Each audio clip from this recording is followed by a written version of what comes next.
¿Cómo superar la fragmentación política existente en el país, representante? Bueno, yo creo que lo primero, cuando existe una democracia, cuando hay participación, cuando nuestro modelo democrático pasa de ser representativo a ser participativo. Esto quiere decir que todos los colombianos tenemos un derecho fundamental a elegir y ser elegidos.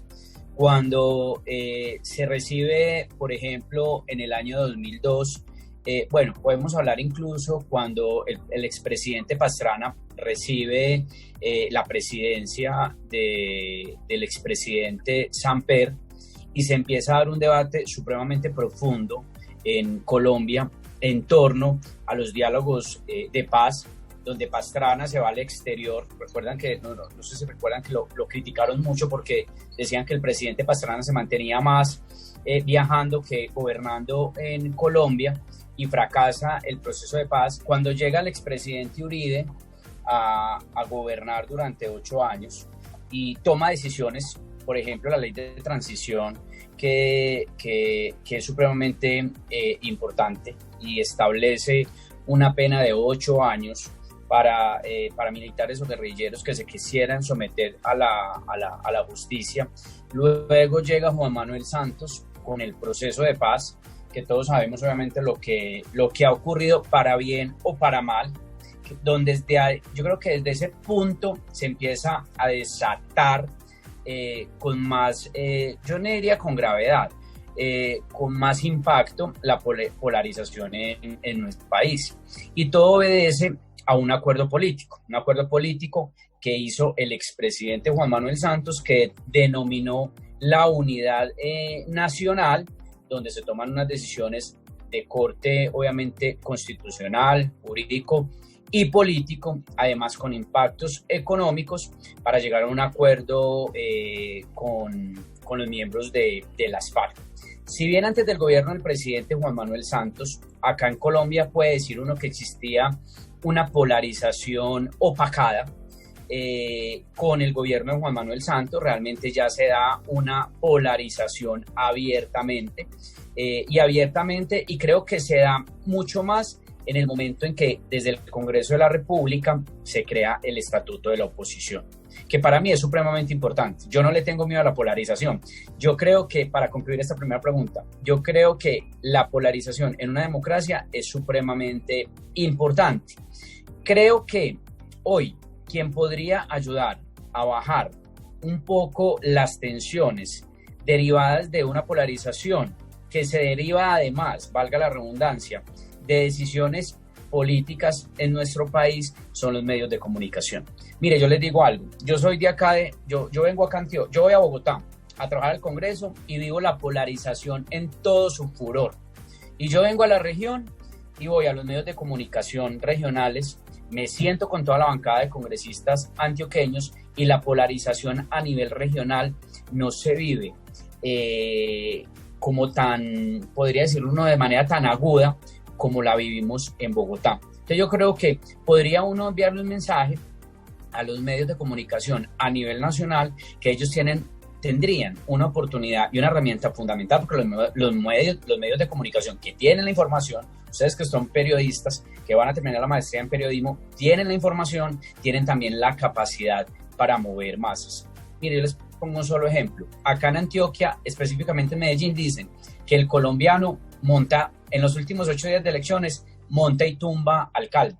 Y efectivamente puede ser así, porque con un artículo, con una portada, con una imagen que los pueden sacar de contexto a un gobernante o a un candidato, lo pueden borrar del escenario político. Por eso digo que los medios de comunicación hoy son una herramienta fundamental y tendrían el poder de disminuir un poco la polarización en Colombia.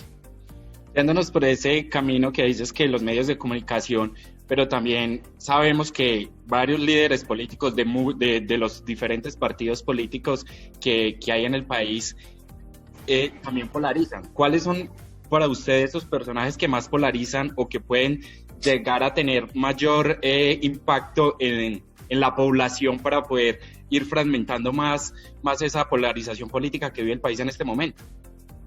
Yo creo que hay políticos que logran mover la opinión pública, ¿cierto? Ejemplo de ello es el expresidente Uribe, Gustavo Petro. Creo que hoy hay dos alcaldes que mueven la opinión pública a nivel nacional y son Claudia López, que además pues tiene una habilidad en los medios de comunicación, y también el alcalde de Medellín. Creo que están moviendo la opinión pública, creo que con un trino generan noticia, que eso es algo elemental, yo se lo digo con toda la confianza.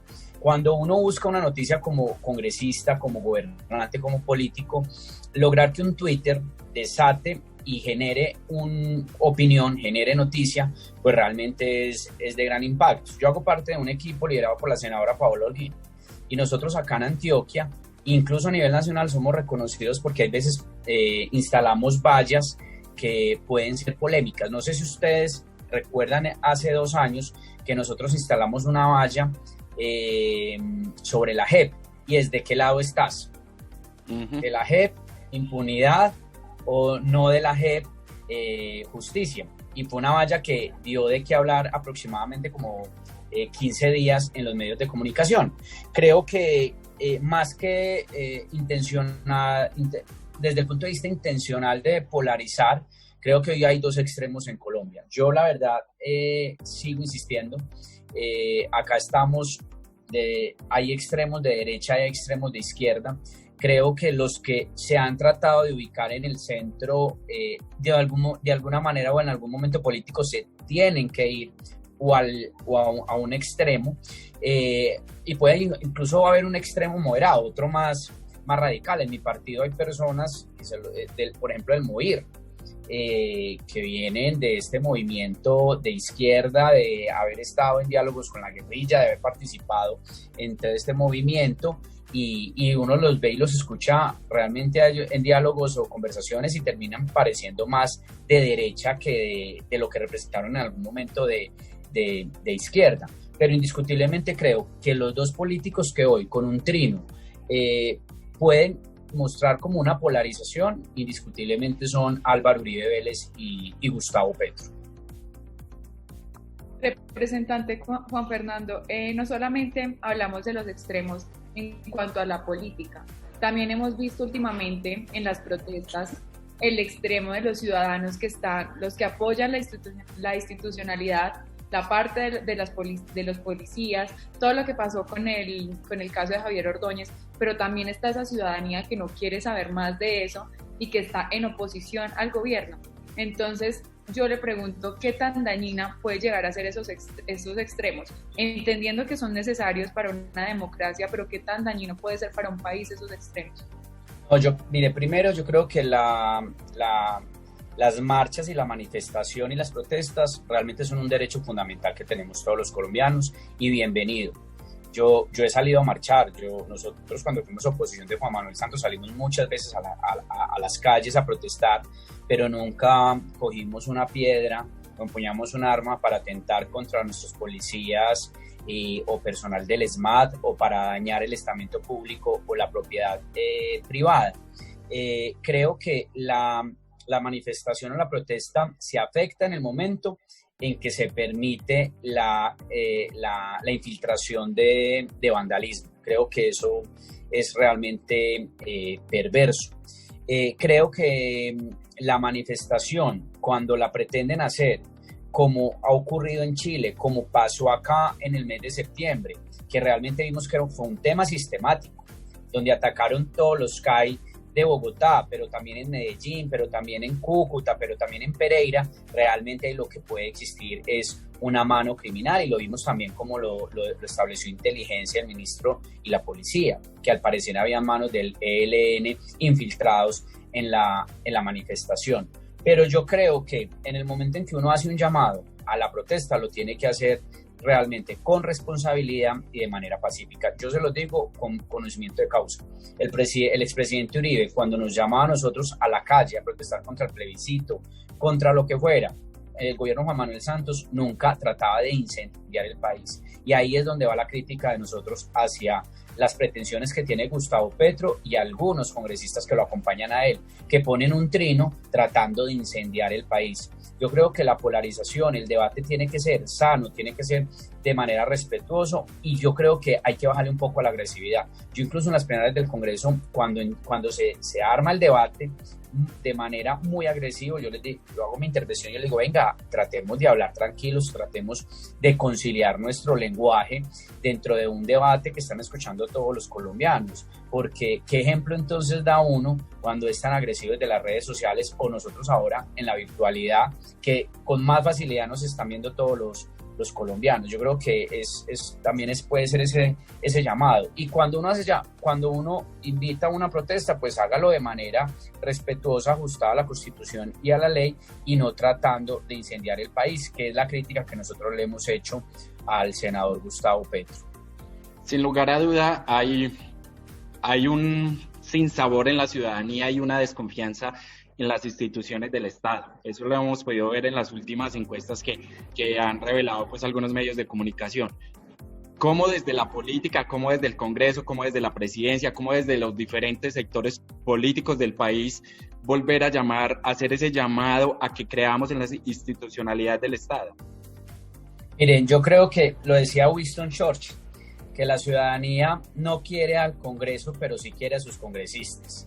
O sea, la institución como tal tiene un desprestigio, pero cuando uno tiene esa relación directa con la ciudadanía, creen en uno como congresista.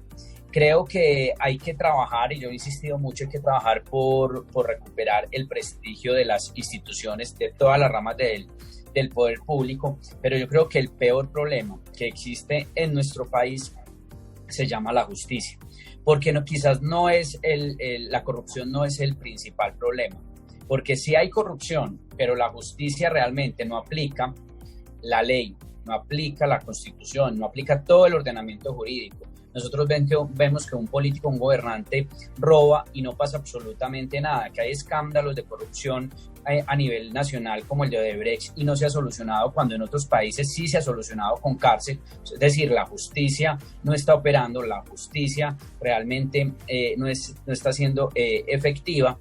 Creo que eso genera mucha desconfianza en la ciudadanía. Cuando usted ve que un campesino, porque cometió un hurto de una gallina, de un aguacate, de lo que sea, se va a la cárcel y recibe una pena, pero cuando un alto funcionario del Estado comete un delito y absolutamente todo queda sin ser penalizado, o sea, no se aplica la justicia, creo que eso está generando mucha desconfianza en las instituciones. Y mire lo que ocurrió con lo que ocurrió en la policía.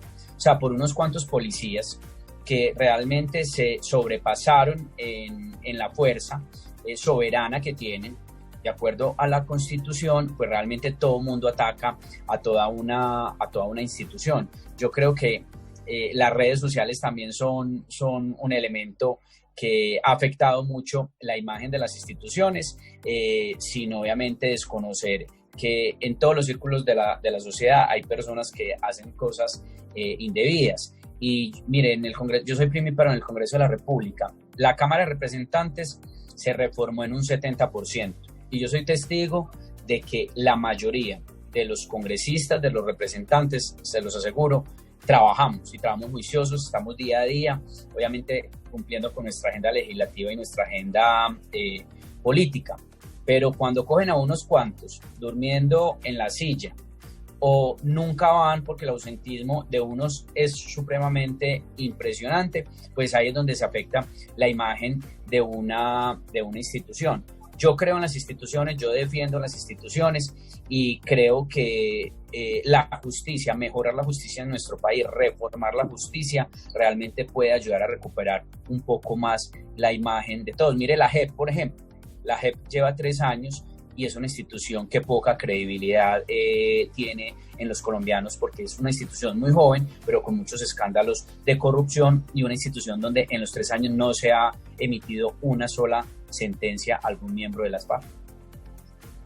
Representante, ¿qué acciones deben tomar los partidos, tanto de derecha como de izquierda, para sacar adelante esos temas que son trascendentales para el país y quizás unirse, aunque sea en esos momentos, en esos temas que son necesarios que el país salga adelante? Mire, yo creo que hoy los partidos viven un momento muy difícil en Colombia. Cuando analizamos la última encuesta, nuestro país, por ejemplo, fue el país con mayor aceptación, con un 14% de favorabilidad y de ahí para abajo empiece a analizar partido por partido. Por ejemplo, le voy a hablar particularmente de mi partido. Mi partido lleva solamente 5 años de vida jurídica, pero también es un partido donde nosotros entramos como a la misma bolsa de todos los partidos, en un desgaste grandísimo de opinión a nivel nacional, y donde obviamente hay partidos juiciosos como el Partido Verde, donde hay personas muy valiosas, donde está el Partido Conservador, que todavía hay personas muy valiosas, el Partido Liberal, donde vemos la desarticulación completa del partido de la U, y para allá va también el Partido de Cambio Radical. Yo creo que los partidos y los movimientos políticos en una democracia son supremamente importantes, son fundamentales para construir obviamente políticas públicas y llevar esas propuestas que usted muy bien lo preguntaba. Creo que, por ejemplo, el próximo año que inician campañas al Congreso y a la Presidencia de la República, realmente son los momentos y las circunstancias los que moverán a los partidos a presentar las propuestas que vamos a hacer ante los colombianos para cautivar la confianza del voto. Indiscutiblemente en Colombia, los temas económicos, obviamente la reactivación económica, el tema del desempleo que realmente nos preocupa, y eso tiene un efecto en los temas sociales y en materia de seguridad. ¿Qué hemos creído desde el Congreso de la República? Que desafortunadamente no ha funcionado. El fortalecimiento interno de los partidos, el fortalecimiento de las militancias, una plataforma que realmente identifica a los partidos, porque yo le digo una cosa, uno hay veces ve, por ejemplo, a miembros del Partido Conservador votando a favor de la eutanasia o votando a favor del aborto, y esa no es la esencia del Partido Conservador, y yo creo que también es como la desarticulación o la falta de credibilidad o la falta de identidad desde el punto de vista ideológico y doctrinario que uno tiene en el momento de adherirse a un partido. O sea, yo, por ejemplo, no estoy de acuerdo con la marihuana recreativa o con el cannabis recreativo, y defiendo obviamente esa posición. Si estoy de acuerdo, pues me tendría que ir para otro partido, y yo creo que eso le ha faltado mucho a los partidos, asegurar y blindar la plataforma ideológica y la génesis de los partidos en el momento de la construcción, a partir de la Constitución de 1991, porque recordemos que antes de la Constitución del 91 solamente teníamos 2 partidos en Colombia, liberales o el Partido Conservador. A partir de la Constitución de 1991 es que se permite la creación de varios partidos, de movimientos partidos, nos convertimos realmente en un sistema pluripartidista que realmente definen unas ideologías y unas doctrinas que nacen en momentos y en circunstancias o incluso en coyunturas políticas. Pero lo más importante para los partidos creo que es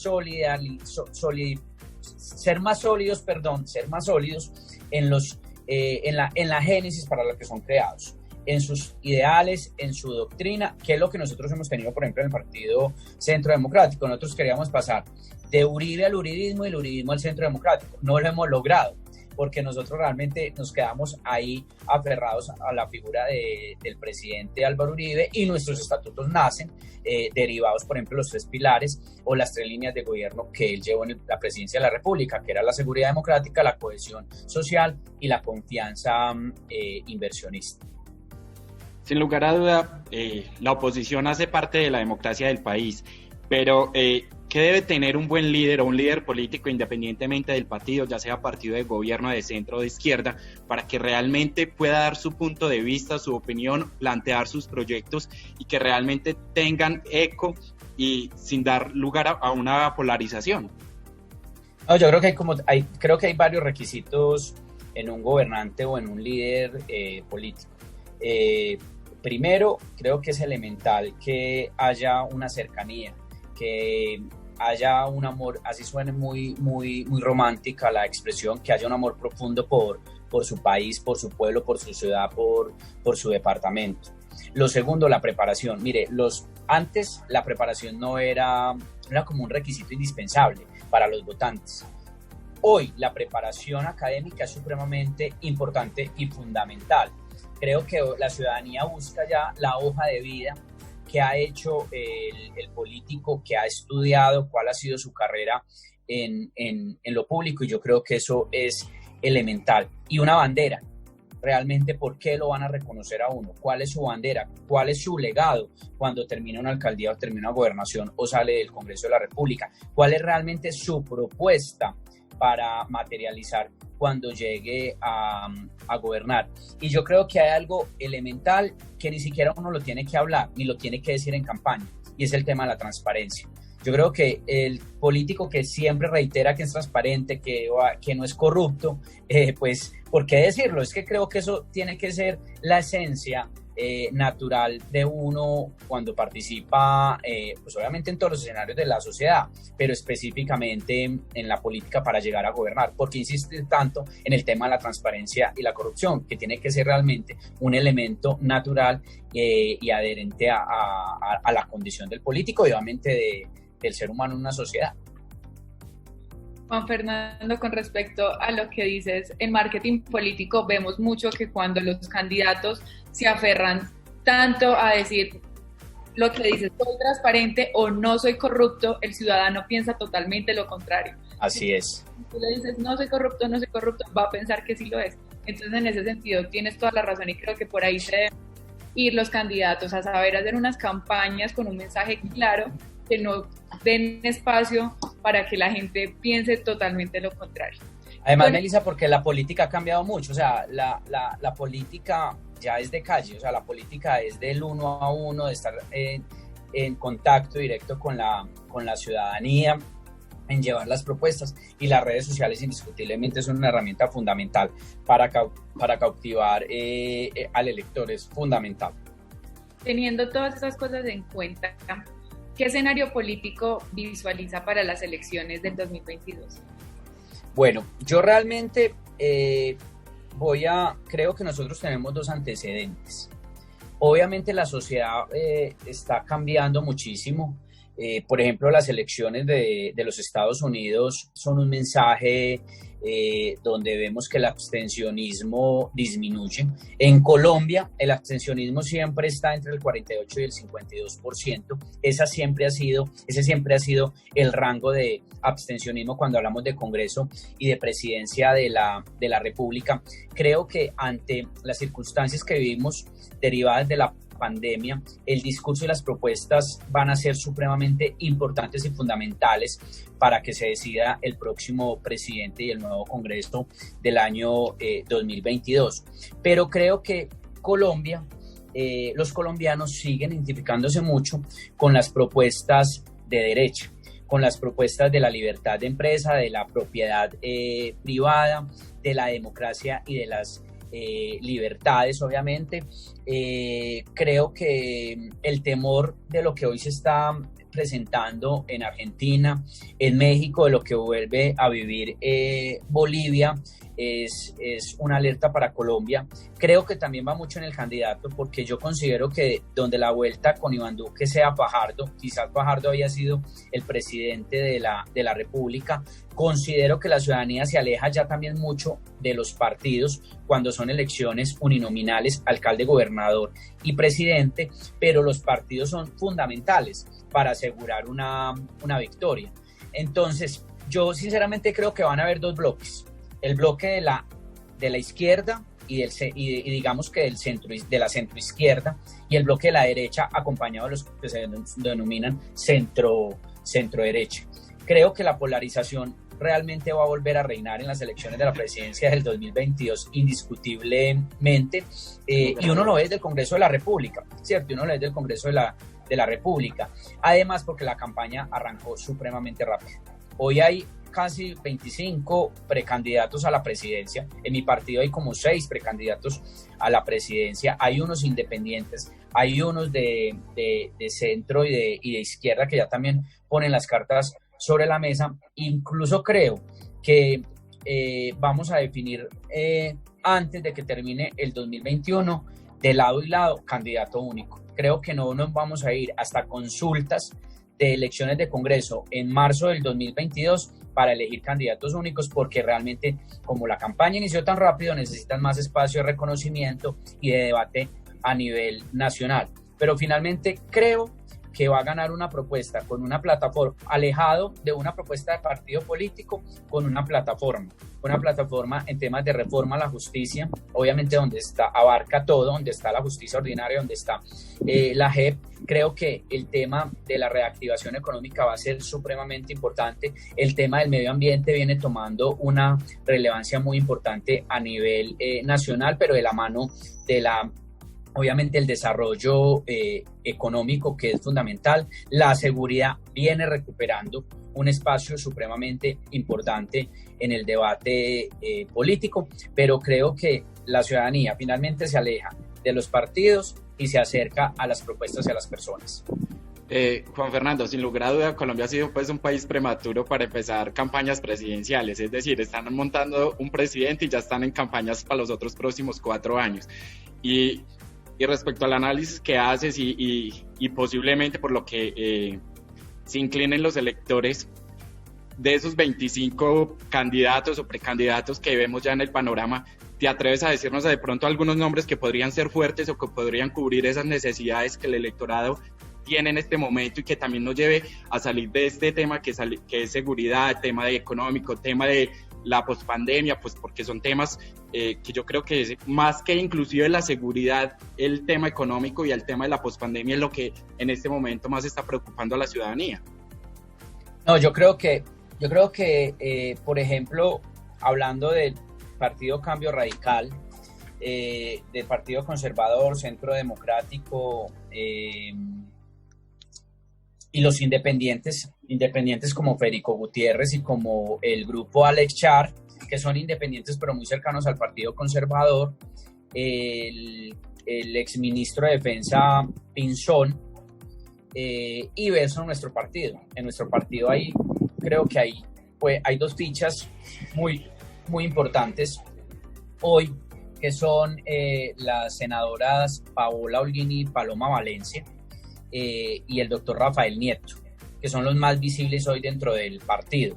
Pero también hay otra carta, como la del doctor Carlos Holmes, que es del partido, que es obviamente el Centro Democrático, que posiblemente va a jugar a la presidencia de la República. Yo creo que en este grupo pueden salir unos nombres interesantes, quedando un solo nombre. Y pues de la izquierda sabemos que están los nombres de Gustavo Petro, que indiscutiblemente va a jugar, y además va a jugar muy fuerte, que es un hombre que arranca con más de 8 millones de votos.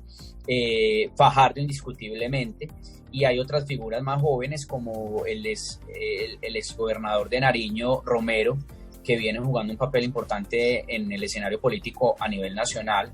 El senador Marulanda, que creo que es una estrategia entre Fajardo y él para que el aval del Partido Verde no quede en cabeza de Gustavo Petro, porque también hay unas divisiones ahí, ¿cierto? Hay unas divisiones entre lo que representa Gustavo Petro, la Colombia Humana, y lo que representa Fajardo entre Compromiso Ciudadano y Partido Verde. Incluso por eso fue la división que se presentó en el Polo Democrático con Robledo, que hay una decisión del Partido Polo Democrático y nace un nuevo movimiento denominado Dignidad, encabezada por el senador Robledo. La verdad, yo creo que no va a haber una tercería, y por eso se tendrán que juntar los 2 extremos. ¿Y qué tan fuerte puede ser Robledo? Nosotros tuvimos la oportunidad también de entrevistarlo para este trabajo, y pues allá teníamos la chiva de él en su momento. ¿Qué tan fuerte puede ser él ahí en la contienda? Yo creo que Robledo tiene un muy buen nombre, tiene una buena imagen, incluso yo no tengo nada malo que opinar sobre él desde el punto de vista político, porque en la política obviamente no hay nada personal. Creo que es un buen jefe de debate, pero no va a entrar fuerte en la contienda electoral. Creo que le va a ser él, al igual que Iván Marulanda, la segunda a Sergio Fajardo. Creo que de este lado los 2 candidatos fuertes van a ser Gustavo Petro y Sergio Fajardo. Ya estará del lado nuestro, del centro y de la derecha, con quién vamos a jugar, porque además no sabemos, por ejemplo, si también Marta Lucía Ramírez, la vicepresidente, va a renunciar para jugar a la presidencia de la República. No sabemos realmente qué va a ocurrir con su suerte política. Estoy hablando de los nombres que más han sonado y que ya tienen de alguna manera una decisión tomada, o si Oscar Iván Zuluaga logra definir su situación jurídica con el hijo y sale nuevamente al escenario político. Meli, ¿tienes alguna pregunta adicional? No, yo creo que ya es súper claro con el escenario político para 2022. Yo sí no lo puedo dejar y preguntarle, pues haces parte del partido de gobierno, desde el gobierno, desde ustedes como congresistas, como representantes, ¿cuál es la evaluación que le dan al gobierno actual en el manejo que estamos en el momento de la situación de pandemia económica y de seguridad? Que obviamente en la ciudadanía hay un desgaste del gobierno en ese sentido. Mire, yo creo que el presidente Iván Duque es un hombre bueno, es un hombre muy estudioso, un hombre muy inteligente y es un hombre muy honrado.